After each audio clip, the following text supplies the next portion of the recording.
அழகா சொன்ன நாய் நக்காது கோழி கொத்தாது. ஏன் அப்படி? ஏர்னத்தை சோறான் தலை எதிர வந்தாலாகாது, கடங்கால் பருத்தவ கணவனுக்காகாது, அவ இடுப்பை சுத்தி ஒட்டி புண்ணு உடம்பல்ல இத்தத்தை சொட்டு கொப்பலாம், பின்னாடி போனா பாலு கவிச்சு, முன்னாடி போனா மோரு கவிச்சு. அப்படியா? அவளுக்கெல்லாம் குளிப்பாளுகளை குளிக்க மாட்டாளுக தெரியல, ஒரே கப்பு வாடை. அப்படியா? ஆமா, அன்னைக்கே கட்டி அன்னைக்கே விட்டுட்டு 3ஆம் வருஷம் மாதிரி ஓடுனாலும் சரி. ஆரியமலாவை தான் நீங்க கல்யாணம் பண்ணிக்கணும். அம்மா கிட்ட சொல்லி உத்தரவு வாங்கி தரேன், எனக்கு ஒரு உபகாரம் பண்ணுவியா? என்ன உபகாரம் பண்ணணும்? ஒரு காலங்கை வராம செஞ்சு விட்டுருப்பாரு. என்ன சொல்றீங்க? ஆரியமாலாவை நீ கல்யாணம் பண்ணிக்கோ. சரி, எனக்கு ஒரு 6 மாசத்துக்கு குத்தவை கொடு. குத்தகைக்கா? நீ என்ன பண்ண? குத்தகைனா என்னதுனா? குத்தவைன்னா தெரியாதா? தெரியலையே. அங்க வந்துட்டு நேரம் உங்க தோட்டத்துல வேற ஆளு தண்ணி பாய்ச்சிட்டு இருப்பாப்ல. விடியால போனா குத்தவை பணம் ஒட்டுமொத்தமா வந்துரு. நாங்கெல்லாம் நாய் கட்டி வச்சுட்டு வந்திருக்கிறோம். அதுக்கெல்லாம் கருப்பட்டி போட்டா கம்முன்னு படுத்துக்க விடா தம்பி. அந்த விஷயமெல்லாம் உங்களுக்கு சொல்லக்கூடாது மாதிரி தான் கேட்குறீங்களே தம்பி. அண்ணா, அம்மா கிட்ட சொல்லி இருக்கிற உத்தரவு கொடுக்கு. சரி, நீ மலார்னு போய் சிறை எடுத்துக்கிட்டு வா. சரிண்ணா. உங்க கல்யாணத்துக்கு போய் நான் குழி வெட்டுறேன். குழி வெட்டுறீங்களா? ஆமா. கல்யாணத்துக்கு எதுக்கு நான் குழி வெட்டனா? அட சோறாக்குறதுக்கு. ஓ, சோறாக்குறதுக்கா? குழின்னு ஒண்ணே அந்த போட்டு பொதிப்பாங்களா அந்த மாதிரி குழின்னு நினைச்சியா? தெரியல, அதுக்கு தான் கேட்டேன். அது கிடையாது. சமைக்கிறதுக்கு ஒரு அடி அகலத்துல நெட்டா வானம் பறிச்சு இத்தத்தை சோடு மம்பாடம் வச்சு சோறாக்கி திம்பாக. சரி, இப்போ பாரு குக்கரை வச்சு ஆக்கி தின்னு ஓட்டு எல்லாம் குருவி போய் உட்காந்துருக்கிறது. குழி வெட்டி முடிச்ச உடனே கட்டை வெட்டி எடுக்குவேன். கட்டையா? அது எதுக்குண்ணா? அடுப்பறிக்கிறதுக்கு விரவு. ஓ, அடுப்பறிக்கவா? அப்புறம் நாடு பூரா ஆளு விடுவேன். எதுக்கு? பாக்குவத்துல வைக்க. நீ திருட்டுத்தனமா கட்டலான்னு பாக்குறியா? சரி சரி. நமக்கு சொந்தம் வந்தா எக்கச்சக்கமா இருக்குது. நாடு நிறைய இருக்குது. நாட்டு மக்கள் எல்லாரும் உன்னுடைய கல்யாணத்துல வந்து கலந்துக்கணும். சரிண்ணா. அப்படி நாடே திரண்டு வந்தா தாயினுடைய ஆலயமே இடங்கொள்ளாது. அதுக்கு ஒரு கணக்கு வச்சிருக்கிறேன். அதுக்கு என்ன கணக்கு? தாயினுடைய ஆலயத்துக்கு முன்னால 40 வல்ல காட்டுக்கு பந்தல போட்டு, சரி, நடுவு 4 கால் பந்தல பச்சை பந்தல போட்டு. அது எதுக்கு நான் பச்சை பந்த? மாப்பிளைக்கு அதுதான் மணவரை. ஓ, மணவரையா? எந்த மதத்தார்கள் எப்படியோ தெரியாது, நம்மளுடைய மதத்தை சார்ந்தவர்கள் கல்யாணத்தன்னைக்கு பச்சை பந்தல போட்டே ஆகணும். பச்சை பந்தல தான் மணவரை போடணுமா? ஆமா, 4 கால பந்தல பச்சை பந்தல போட்டு பாரு. அந்த பச்சை பந்தல இந்த மாதிரி நெட்டு பெஞ்ச போட்டு உன்னை மல்லாக்கு படுக்க வச்சு. எதுக்கு? அலங்காரம் பண்ணணும்ல மாப்பிளைய. படுக்க வச்சது அலங்காரம் பண்ணணுமா? ஜோடிக்கணும்ல. சரி. உன்னை மல்லாக்கு படுக்க வச்சா உனக்கு அப்படியே கை கால்லாம் விரைச்சு போயிடும். எதுக்கு? இன்னைக்கு கல்யாணம், நாளைக்கு ராத்திரிக்கு சாந்தி முகூர்த்தம். சாந்தி வந்து விளக்கு மாதிரியே அடிக்கும். சாந்தி பொருத்தப்படாத தம்பிங்களா? அப்படி நினைக்க கை கால்லாம் விரைச்சு போனா தாய்மாருக்கு சும்மா விட மாட்டாங்க. என்ன பண்ணுவாங்க? வயசானவங்க எந்திரிச்சு வந்து வெள்ளை துணியை டர்ன்னு கிழிச்சு, சரி, இந்த விரைச்சு போன காலு ரெண்டி ஒன்னா சேர்த்து பெருவிரல் ஒரு கட்டு, சரி, கை ரெண்டி ஒன்னா சேர்த்து கை பெருவிரல் ஒரு கட்டு, நெத்தியில் ஒரு பொட்டு, மஞ்சள் அரைச்சு மினு தெரியுமல்ல, மஞ்சள் அரைச்சு கண்ணுல அப்பி, சரி, காதுல வெள்ளை துணி துணிச்சு, மூக்குல வெள்ளை துணி துணிச்சு, வாயு ஆன்னு இருந்த ஒரு 1/2 லிட்டர் அந்த நல்லெண்ணெய் உள்ள ஊத்தி, பவுட்டு கடையில் துணி போட்டு மேலே தூக்கி அப்படியே செந்தூக்க அப்படியே தூக்கி செவத்தோர உட்கார வச்சு, அப்படி ஊர் ஜனம் போற சுத்தி வந்து கங்கணம் கட்டுறதுக்கு அப்படியே நனுங்கு தொடுவாங்க பாரு. அப்படி அந்த நேரத்தில் மேலக்கார கூட தம்பி மாற பசங்க தான்.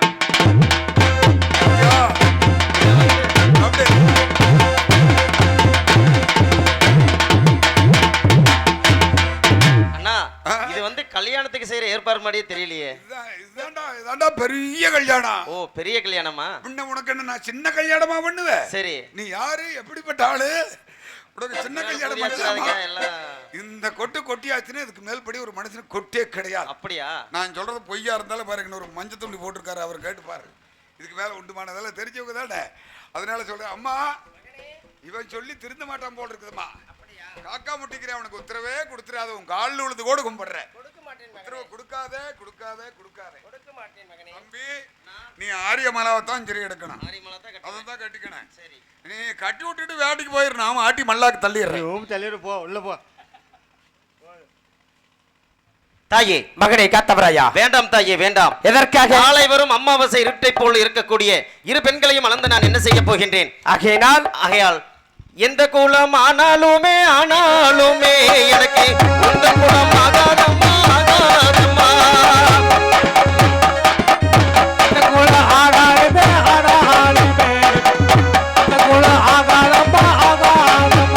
அம்மா, தாய் குலத்தின் பெண்களையும் நானும் தாரமாக ஏற்றுக்கொள்ள மாட்டேன் அம்மா. எக்குலத்தில் வேண்டுமானாலும் பெண் எடுப்பேன், ஆனால் நீ பிறந்த குலத்தில் பெண் எடுக்க மாட்டேன். எதற்காக மகனே? எதற்காக என்று கேட்பீர்கள். உன்னுடைய குலத்தை சார்ந்த பெண்கள் எல்லாம் அதிகாலையில் எழுந்தவுடனே என்ன செய்வார்கள் தெரியுமா? அப்படி என்ன செய்வார்கள் மகனே? கூறுகின்றேன் கேளுங்கள். கடை கோழி கூவும் முன்னே தாயே தைரடித்து கடைவா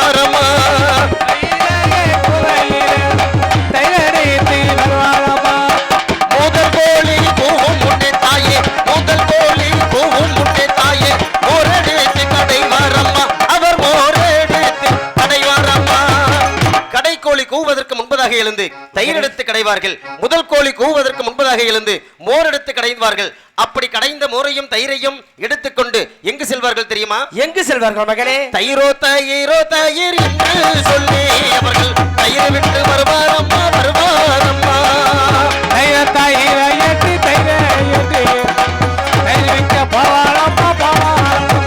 அம்மா மோரோ மோர் என்று சொல்லி அவர்கள் மோரை விட்டு வருவாரம்மா வருவாரம்மா. தயிரோ தயிர் மோரோ மோர் என்று வீதி வழி மார்க்கமாக விட்டு வருவார்கள். அதை வாங்கி சாப்பிட்டவர்கள் காரி துப்புவார்கள். எதற்காக தெரியுமா? எதற்காக மகனே? தயிரோ நெல்ல மூட கடிக்கும் தாயே தலைமயிரோ சிக்கடிக்கும்.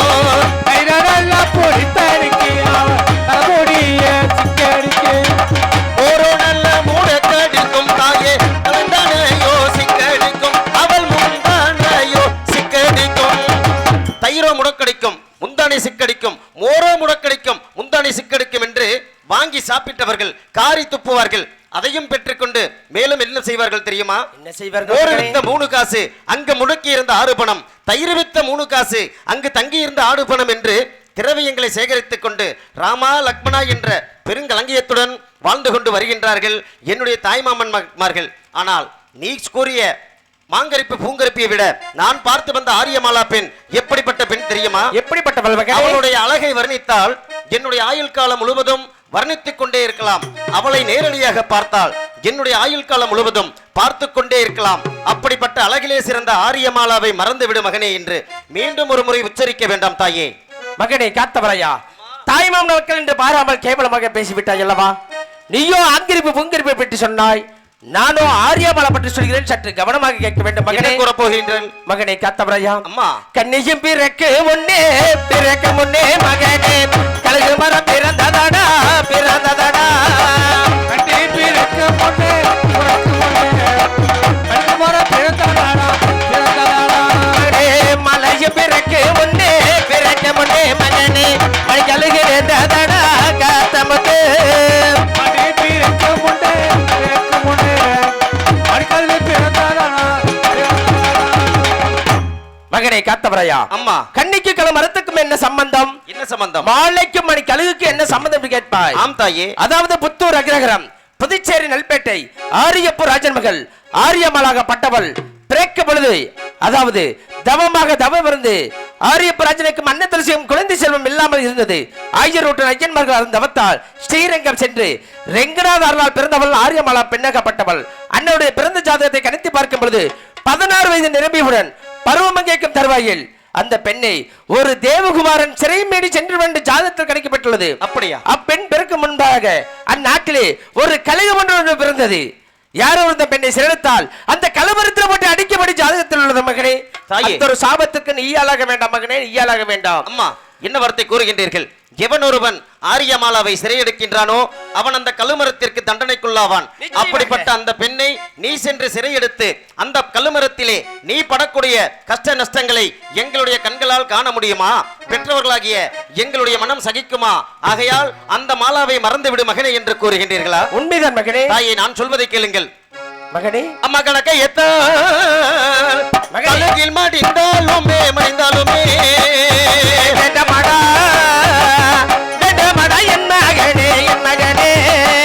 அந்த கன்னியரை கன்னியை மறவேனம்மா மறவேனம்மா. பேசாதட கத்தமுத்து அம்மா செத்தாலும் செத்தாலும் சாவேனம்மா சாவேனம்மா. வேண்டமடா வேண்டமடா என் மகனே என் மகனே. அந்த சீமாட்டி சீமாட்டி மடிதனிலே மடிதனிலே விவார்த்தை பேசாதடா என் மகனே. அம்மா மடிந்தாலும் மடிந்தாலும் மடிவேனம்மா மடிவேனம்மா. வேண்டமடா வேண்டமடா என் மகனே என் மகனே. அந்த மங்கையோட மங்கையோட மடிதனிலே மடிதனிலே. அம்மா தாயே மகனே, ஒரு நாள் வாழ்ந்தாலும் அதுதான் எனக்கு திருநாள். அந்த ஆரியமாலாவினால் இந்த ஜென்மத்தில் எனக்கு 1000 துன்பங்கள் வந்தாலும் சரி அதுதான் எனக்கு சொர்க்கம் தாயே. ஆகையால் ஆரியமாலாவை மணப்பதற்கு மறப்பதற்கு எனக்கு மனமில்லை தாயே. ஆரியமாலாவை மறந்துவிடு மகனே என்று சொல்வதற்கு பதிலாக தாங்கள் தானே என்னை பெற்றெடுத்தீர்கள். ஆகையால் தாங்களுடைய கரத்தாலே என்னை கொன்று விடுங்கள். மகனே காத்தவராயா, எழுந்திருப்பாய் மகனே. அன்றே மறந்து அன்றே இறந்தாலும் கூட நான் பார்த்த வந்த ஆரியவள பெண்ணைத்தான் மணப்பேன். ஆம் தாயே. இல்லை என்றால் தாங்கள் காலடியிலே உயிரை வைத்துக் கொள்வேன் என்று தெரிவிக்கின்றாய் மகனே காத்தவராயா. அந்த ஆரியவள பெண்ணை திருமணம் செய்தால் 1000 ஐக்கியமாக உன்னை வாழ விட மாட்டார்கள். உன்னை அடியேற்று அடித்து கழுமரத்தில் ஏற்றுக்கொண்டு விடுவார்கள். அது மட்டுமில்லாமல் அதை பார்த்து 1000 ஐக்கியமாக உன்னை அடிந்து அடிக்கும் பொழுது இந்த ஊர் மக்களும் உலக மக்கள் எல்லாம் நம்மளை பற்றி எப்படி எல்லாம் பேசுவார்கள் தெரியுமா மகனே? எப்படி பேசுவார்கள்? மகனே ஈசனோட பிள்ளை என்று மகனே எவ்வுலகம் பேசுவார்கள். ஈசனோட பிள்ளை என்று என்னை இவ்வுலகம் பேசினாலும் மகனே காமஜிதான் பிள்ளை என்று மகனே கண்டவர்கள் பேசுவார்கள். மகனே கண்டவர்கள் பேசுவார்கள். மகனே காத்தவராயா தாயே, 1000 ஐக்கியமாக உன்னை அடைந்து அடிக்கும் பொழுது இந்த ஊர் மக்களும் உலக மக்கள் என்ன பேசுவார்கள் என்றால் ஈஸ்வருடைய பிள்ளை காமச்சடைய பிள்ளை என்ன தவறு செய்தார் என்று தெரியவில்லை. 1000 ஐக்கியமாக அடியென்று அடித்து களமரத்தில் ஏற்றி விடுவார்கள் என்று நாட்டு மக்கள் எல்லாம் நம்மளை பார்த்து கேவலமாக பேசுவார்கள் மகனே. ஆகினால் மீண்டும் தெரிவிக்கிற அந்த பெண்ணை மறந்துவிடும் மகனே, மறந்துவிடு. தாயே, இந்த 14 லோகங்களும் என்னை எவ்வளவு கேவலமாக பேசினாலும் அதை நான் ஏற்றுக்கொள்ள மாட்டேன். வாழ்ந்தால் அந்த ஆரியமாலாவோடு தான் வாழ்வேன். ஒரு நாள் வாழ்ந்தாலும் அதுதான் தாயே எனக்கு திருநாள். மகனை காத்தவரையா அம்மா 1000 முறை ஆறுதல் எடுத்திருந்தாலும் அன்றே மனது அன்றே இறந்தாலும் கூட நான் பார்த்து வந்த ஆரியமலை பெண்ணைத்தான் மணப்பெண் என்று பிடிவாதமாக பேசிக் கொண்டிருக்கிறாய். ஆம் தாயே. மகனை காத்தவரையா அம்மா ஆகையினால் பெற்றவள் வரம் கொடுப்பது ஒன்றுதான், பெரியதாயார் வரம் கொடுப்பது ஒன்றுதான். உனது தந்தையின் கட்டளை பிரகாரம் தவக்கோலத்தில் இருந்து நான் வரம் கொடுக்க இயலாத மகனே. அதற்கு நான் என்ன செய்ய வேண்டும்? மகனை காத்தவரையா அம்மா உனக்கு வரம் வேண்டும் என்றால் பெற்றவள் வரம் கொடுப்பது ஒன்றுதான், பெரியதாயார் வரம் கொடுப்பது என்றால் ஒன்றுதான்.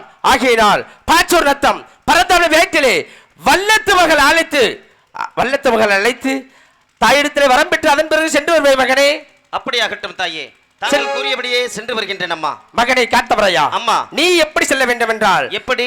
அதாவது பாச்சூரத்த பரந்தாம வீட்டிலே அந்த வல்லத்து மகாராகப்பட்டவள் உரல் சத்தம் உலக்கை சத்தம் கேட்காம இருந்தால் உனக்கு துணையாக கொல்லிமலை கனகவல்ல வரவழைக்க செய்கிறேன். தாரை தப்பட்டை மேல விளக்கத்துறை இசை மேலத்துறை சென்றால் தான் அந்த தாயை காண முடியும். அதன் பிறகு நீ வரம் பெற்று சென்று வருவேன் மகனே. அப்படியே சென்று வருகின்றேன் தாயே. வெற்றி உமக்கே சென்று வருவாய்.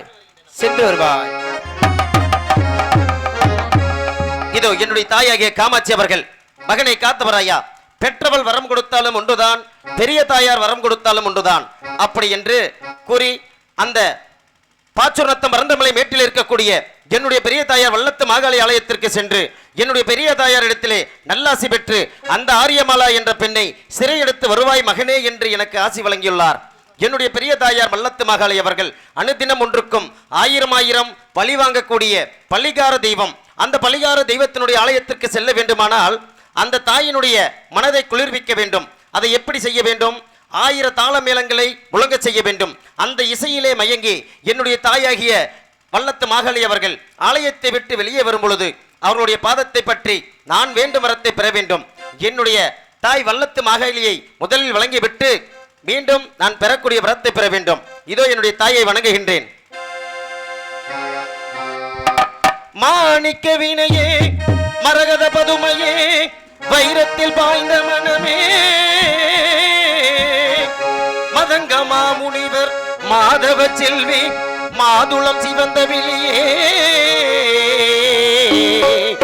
ஆணி பொன்கட்டிலே அரியாசனத்திலே அரசால வைத்த தேவி அறியாத நெஞ்சிலே ஓம் என்னும் எழுத்திலே பிரபன் தந்த காளி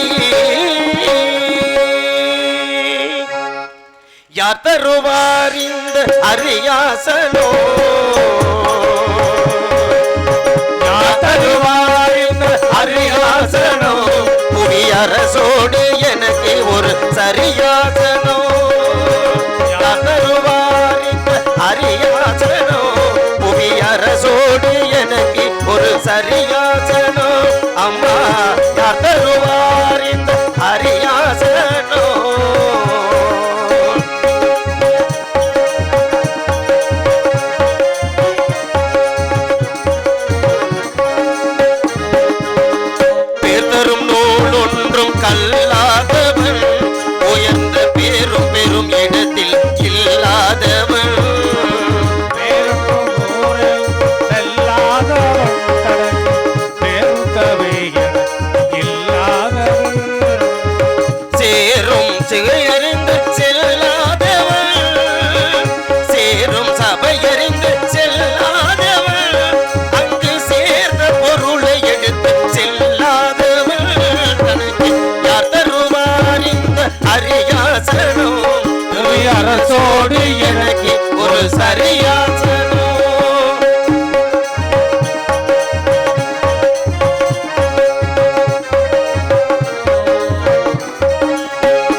கதி வேண்டுமா கருத்தடி கூந்தலுக்கு கதி வேண்டுமா காலிட்ட ஜலங்கை கதி வேண்டுமா சிறுத்த உன்னிடையாட இசை வேண்டுமா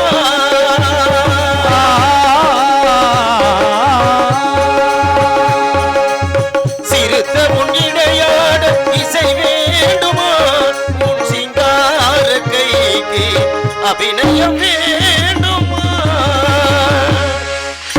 இதோ என்னுடைய பெரிய தாயார் வல்லத்து மகளினுடைய ஆலயத்திற்கு செல்ல வேண்டுமானால் 1000 தாள மேளங்களை முழங்க செய்ய வேண்டும். ஆனால் நான் ஒருவன் தான் இருக்கின்றேன், என்ன செய்வேன்? ஆமாம், கொல்லிமலை கனக பூதங்களை வரவழைத்து என்னுடைய பெரிய தாயார் வல்லத்து மகளினுடைய ஆலயத்திற்கு முன்பதாக 1000 தாள மேளங்களை முழங்க செய்ய வேண்டும். கொல்லிமலை கனக பூதங்களே, இங்கே வாருங்கள். என்னுடைய பெரிய தாயார் வல்லத்து மகளியம்மன் ஆலயத்திற்கு முன்பதாக 1000 தாள மேளங்களை முழங்க செய்யுங்கள்.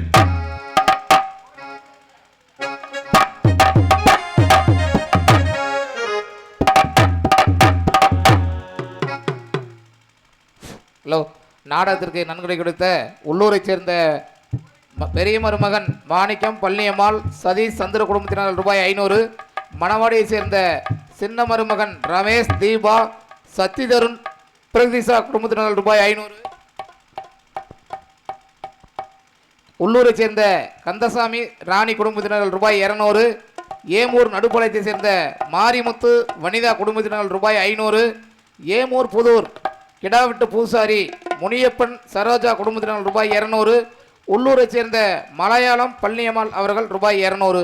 நாடகத்திற்கு நன்கொடை கொடுத்த அனைத்து நல் உள்ளங்களுக்கும் காளியம்மன் அருள் பெற்று பல்லாண்டு கால வாழ்க வளர்கன காளியம்மனை பிரார்த்திக்கின்றோம்.